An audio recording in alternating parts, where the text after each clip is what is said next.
YCP నేత Vallabhaneni Vamsi police custody ముగిసింది. Satyavardhan kidnap బెదిరింపుల కేసులో వంశీని 3 రోజుల పాటు పోలీసులు ప్రశ్నించారు. అనంతరం వంశీని ప్రభుత్వ ఆసుపత్రికి తరలించారు. మరి కాసేపట్లో వంశీని కోర్టులో హాజరుపరచనున్నారు. అనంతరం జిల్లా జైలుకు తరలించనున్నారు. వంశీతో పాటు లక్ష్మీపతి, శివరామకృష్ణలను పోలీసులు ప్రశ్నించారు. వంశీని మరోసారి కస్టడీకి తీసుకునే యోచనలో పోలీసులు ఉన్నారు.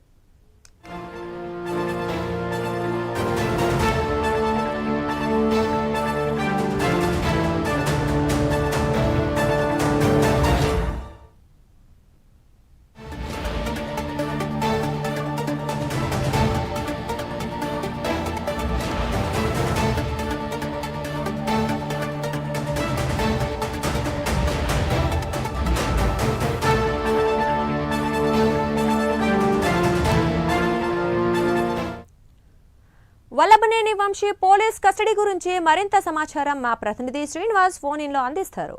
శ్రీనివాస్.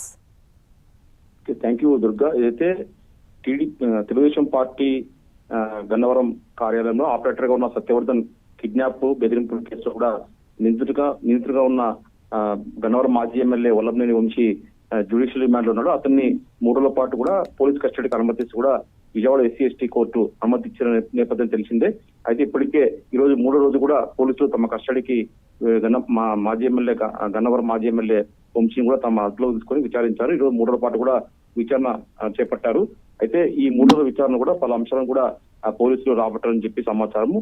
అంటే ప్రధానంగా సత్యవర్ధన్ కిడ్నాప్ కేసు గురించి కూడా వాళ్ళు వివిధ ప్రశ్న వర్షం కురిపిస్తూ కూడా వంశీ నుంచి కూడా పలు అంశాలపై కూడా వివరాలు రాబట్టేందుకు కూడా వాళ్ళు ప్రయత్నించారు.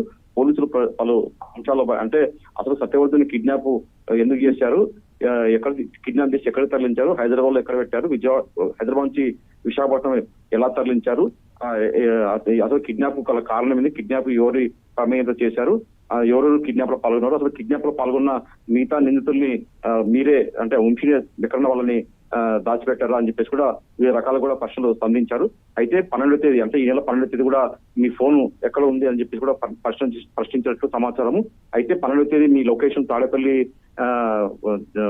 వైసీపీ కార్యాలయం దగ్గర కనిపించినట్టు కూడా పోలీసులు ప్రశ్నించడంతో కూడా తను ఫస్ట్ రోజు మటుకు మొదటి రోజు ఎలాంటి సమాచారం ఇవ్వని వంశీ మటుకు 2వ రోజు మటుకు తను ఆ రోజు 12వ తేదీ మటుకు వైసీపీ కార్యాలయంకు వెళ్ళినట్టు కూడా జగన్ ని కలిసినట్టు కూడా చెప్పినట్టు పోలీసుల నుంచి సమాచారం అందింది. అయితే తాను జగన్ కలిసినా కానీ జగన్ కి ఈ కిడ్నాప్ వ్యవహారం గురించి చెప్పలేదని చెప్పేసి కూడా పోలీసుల ఎదుట ఒప్పుకున్నట్టు కూడా సమాచారము.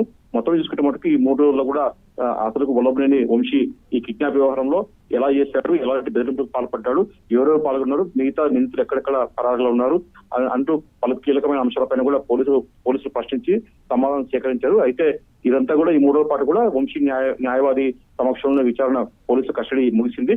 అయితే ఈ రోజు పోలీసు కస్టడీ ముగిసాగానే రేపు మళ్ళీ పోలీసులు మరోసారి కూడా కొద్ది రోజుల తర్వాత కూడా మళ్ళీ మరొకసారి వంశీని తమ కస్టడీకి ఇవ్వాలని చెప్పేసి కూడా కోర్టుని పిటిషన్ దాఖలు చేసే అవకాశం అని చెప్పేసి కూడా శాఖ చెప్తుంది. Durga. Right Srinivas, thank you.